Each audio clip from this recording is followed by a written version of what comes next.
చూస్ country delight, live better. ఇప్పుడే country delight యాప్ని download చేసుకోండి. ఏయ్, ఎవరితో ఫోన్ మాట్లాడుతున్నావు? రోజు 100 సార్లు ఫోన్ మాట్లాడుతున్నావు. అసలు ఆ ఫోన్తో నీకేం పని? రోజు పదే పదే పదే పదే ఎన్నిసార్లు ఆ ఫోన్ మాట్లాడతావు? నువ్వు ఇక్కడి నుంచి అసలు ఆ ఫోన్ మాట్లాడడానికి వీల్లేదు. నువ్వు ఆ ఫోన్లు తగ్గించు అని ఒక భర్త తన భార్యకు చేసినటువంటి చిన్న మందలింపు ఇది. దానికి ఆ భార్య ఏం చేసిందో తెలుసా? నన్నే ఫోన్లు మాట్లాడడం ఆపమంటావా? నేను ఫోన్లు మాట్లాడుతుంటే వద్దంటావా? దానికి రియాక్షన్గా భార్య చేసినటువంటి పనేంటో తెలుసా? గొడ్డలి తీసుకొని ఆ భర్తను చంపేసింది. ఈ దారుణమైనటువంటి ఘటన ఇప్పుడు ఆంధ్రప్రదేశ్లో సంచలనంగా మారింది. చిన్న మందలింపుతో ఆగ్రహించినటువంటి భార్య చేతికందినటువంటి గొడ్డలితో భర్త పైన దాడి చేసింది. అల్లూరి సీతారామరాజు జిల్లా చింతపల్లి మండలంలోని మేడూరు గ్రామంలో జరిగింది ఈ దారుణ ఘటన. గ్రామానికి చెందిన కొర్ర రాజారావు తన భార్య గంటల తరబడి రోజు ఫోన్లో మాట్లాడడం పైన అభ్యంతరం చెప్పాడు అతను.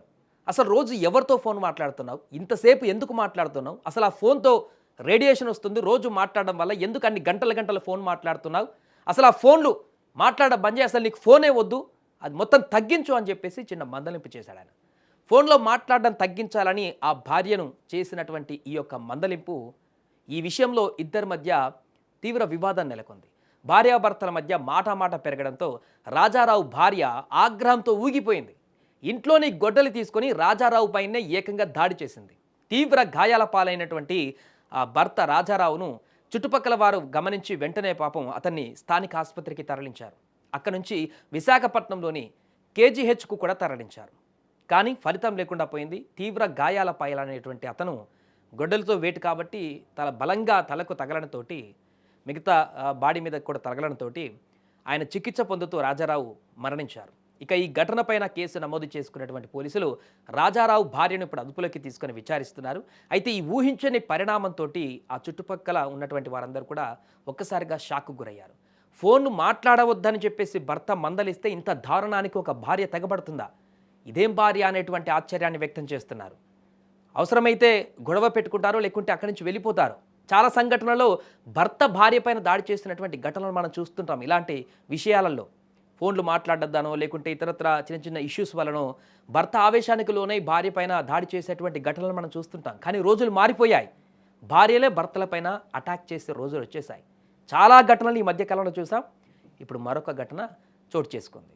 కేవలం ఫోన్లు ఎక్కువ మాట్లాడుతున్నాం, అసలు ఎవరితో మాట్లాడుతున్నారో ఏంటో అనేది కూడా మనకు తెలియదు. బట్ రెగ్యులర్గా చాలా హెవీగా ఫోన్లు అయిపోతున్నాయి. ఇంట్లో ఉన్నటువంటి మనుషులను వదిలిపెట్టి ఈ ఫోన్ల మీద కాలక్షేపం చేసేటువంటి పరిస్థితులు ఈరోజు అందరి ఇళ్లలో కూడా నెలకొన్నాయి. మనుషులు ఎదురొస్తే మాట్లాడడం వదిలేసి ఫోన్లలోనే మాట్లాడేటువంటి పరిస్థితులకి మనం వెళ్ళిపోయాం. మారినటువంటి సాంకేతిక పరిజ్ఞానం ఇది మంచికో చెడుకో మనకు తెలియదు. కానీ సో ఇది మొదలైనటువంటి వివాదం వీరి మధ్య. అది కాస్త భర్త పైన ఏకంగా గొడ్డలి తీసుకొని దాడి చేసేటువంటి దారుణమైనటువంటి స్థితికి తీసుకువెళ్ళింది ఆ భార్యని. ఆ భార్య విచక్షణ కోల్పోయి ఈ రకంగా అతన్ని చంపేయడంతో ఇప్పుడు ఆమె జైలుకు కూడా వెళ్ళవలసిన పరిస్థితి ఏర్పడింది. ఏదేమైనా కూడా ప్రస్తుతం ఆంధ్రప్రదేశ్లో ఈ ఘటన సంచలనంగా మారింది. ఇలాంటి ఘటనలు సమాజంలో జరుగుతున్నటువంటి సందర్భంలోనే చాలా రకాల ప్రశ్నలు కూడా ఉత్పన్నమవుతున్నాయి. సో ఒక భార్య గుడ్డలతో భర్తను చంపేసినటువంటి ఘటనకు సంబంధించిన వార్తలు మీకేమర్థమైంది? ఈ ఘటన పైన మీరు ఎలా స్పందిస్తారో మీ అభిప్రాయాలని కామెంట్ రూపంలో తెలియజేయండి.